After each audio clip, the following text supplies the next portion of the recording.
molten gold.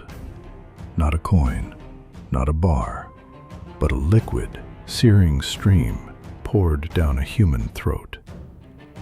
This wasn't an execution. This was a receipt, a final transaction for the man who thought he could buy the world. The head they poured it into belonged to Marcus Licinius Crassus, the richest man in Rome, the man who defeated Spartacus. But here's the thing that will break your mind. This nightmare didn't happen in a dungeon. It happened after one of the worst military disasters in human history. A defeat so total, so humiliating, that it stained Rome's honor for centuries. Crassus didn't die a general. He died a warning. And his death asked a question that still haunts the powerful today. What happens when your ambition outruns your ability? 7 days before the end, Crassus is marching into the Syrian desert. He has 40,000 men behind him, 7 Roman legions, the finest heavy infantry on earth. In front of him, nothing but heat, sand, and silence. He's 62 years old. He doesn't need to be here. He owns half of Rome. He owns the fire brigades, the silver mines, the senators. But he doesn't have the one thing that matters to a Roman. He doesn't have a triumph. Caesar has Gaul. Pompey has the East. Crassus has money. And money isn't enough. He wants to be Alexander the Great. He wants to conquer Parthia, a mysterious empire on the edge of the map. He's not here for strategy. He's here for glory. And that is his first mistake. Crassus isn't a soldier. He's a predator in a toga. This is the man who made his fortune buying burning houses from desperate families for pennies. He understands leverage. He understands debt. But he doesn't understand the desert. His ally, the king of Armenia, begged him, "Take the mountains. My cavalry can protect you there. The Parthian horses can't fight on the slopes." Crassus laughed. He chose the flat, open desert, the direct route. Why? Because he thought the Parthians would run.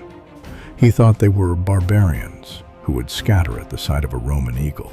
He didn't realize he was walking into a kill box designed specifically for him. That night, the scouts come back with bad news. No tracks, no army, just vast emptiness. The men are nervous. Roman legions are machines. They need structure, lines, enemies they can see and stab. But the desert offers none of that. It offers only thirst. And then the sound starts. Not a war cry. Drums, deep thundering kettle drums echoing from behind the dunes. It's a psychological weapon. A sound designed to unsettle the heart before the arrow pierces the skin. The Parthians aren't hiding anymore. They are here. But they aren't the rabble Crassus expected. Surprising everyone, the Parthian general Syrian reveals his force. It's small, maybe 10,000 men against Rome's 40,000. Crassus sees the numbers and smiles. He thinks he's won before the first sword is drawn. He orders his men into a hollow square, a defensive shell, shields locked, spears out. It's the safe play. It's the wrong play. He's playing by the rules of Roman warfare. Infantry dominates. But Syrian isn't playing by Roman rules. He has brought something new to the battlefield. Cataphracts. Heavily armored knights on armored horses, and behind them, thousands of horse archers. The attack doesn't begin with a charge. It begins with a cloud. The sky darkens, and then the steel rain falls. The Parthian archers don't ride close. They stay back, firing composite bows that can punch through a Roman shield. The Romans wait. They're disciplined. They're trained to endure. "Hold," Crassus orders. "They will run out of arrows." He's counting the inventory. He thinks like a merchant. Arrows cost money. Eventually, the supply must end. But here's the horror. The arrows don't stop. 10 minutes pass. 20. An hour. Men are dropping by the hundreds. Feet nailed to the ground. Necks pierced. The square is becoming a slaughterhouse. Crassus watches, confused. How? How do they have this many arrows? Then he sees it. On the horizon, camel trains. Thousands of camels, loaded with bundles of fresh arrows, running back and forth to resupply the archers. It's an assembly line of death. Industrialized warfare. Crassus realizes the truth too late. They aren't going to run out. They're going to shoot until every single Roman is dead. Crassus starts to panic. The predator is now the prey. He turns to his son, Publius. Publius is young, brave, a friend of Julius Caesar. Crassus gives the order. "Take the cavalry. Charge them. Buy us time." It's a suicide mission.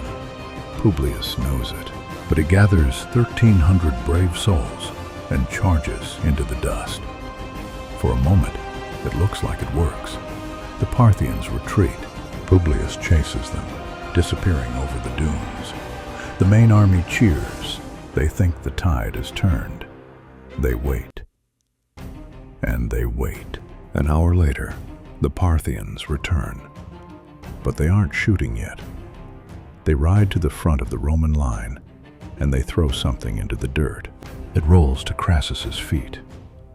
It's Publius's head, mounted on a spear. The army goes silent. This isn't just a death, it's a message. This is what happens to your future. Crassus stares at his son's face. The richest man in Rome, who could buy armies, cities, and laws. He couldn't buy his son's life. His spirit breaks. He stops giving orders. He wraps his cloak around his face and weeps. The army is leaderless. Night falls. The Parthians stop shooting. They ride away, laughing. "We will let you have the night to mourn your general," they mock. The Romans are broken. 40,000 men, now reduced to a terrified mob. The wounded are screaming, begging not to be left behind. But there are no wagons, no horses. If you can't walk, you die. Crassus orders a retreat under the cover of darkness. They leave 4,000 wounded men in the camp. As the army sneaks away, the screams of the abandoned men, waking up to see the Parthian knives, echo across the sand. It's the sound of Rome's honor dying. The next morning, it's over. The army is scattered, hunted down in small groups. Serena rides out to Crassus. He's smiling. He offers a parley, a meeting to discuss a truce. "The king invites you to be his guest," he says. It's a lie. Everyone knows it's a lie. But Crassus's own men turn on him. They draw their swords. They threaten him. "You let us here," they scream. "Go and talk to him." The billionaire is dragged by his own employees to the negotiating table. He walks down the hill, dirt on his robes, tears in his eyes. He knows he isn't coming back. The meeting is chaos. A scuffle breaks out. A horse bumps a Roman. Swords are drawn. And in the dust of a foreign land, Marcus Licinius Crassus is cut down like a common thief. No final speech. No glorious duel. Just a frantic, messy stabbing in the dirt. His head is hacked off. His hands, the hands that signed the death warrants of thousands of slaves, are severed. The Parthians cheer. They have killed the beast. But the story doesn't end with his death. It ends with the legend. The Parthian king receives the head of Crassus during a play. He looks at the dead eyes of the man who started a war for profit, and he decides to give him what he wanted. He orders gold to be melted down, and in front of a cheering crowd, he pours the boiling liquid into the dead mouth. "Drink," he says. "Drink your fill." It is the ultimate irony. The symbol of his greed becomes the instrument of his desecration. 20,000 Romans died at Carrhae. 10,000 were captured and marched east, never to be seen again. They became ghosts, slaves building cities for their conquerors. Rome lost its eagles. It lost its reputation of invincibility, but the real loss was the balance of power. With Crassus dead, the bridge between Caesar and Pompey was gone. The civil war was inevitable. The Republic would fall. And it all started here, in the sand, because one man had everything, but wanted more. Rome eventually got the eagles back, years later, through diplomacy, not war. They tried to forget Carrhae. They tried to forget the humiliation. But the image remains. The headless body of the richest man in the world, rotting in the desert sun. Crassus thought he was the player. He thought war was just another business deal. He found out too late that the price of arrogance isn't paid in gold. It's paid in blood.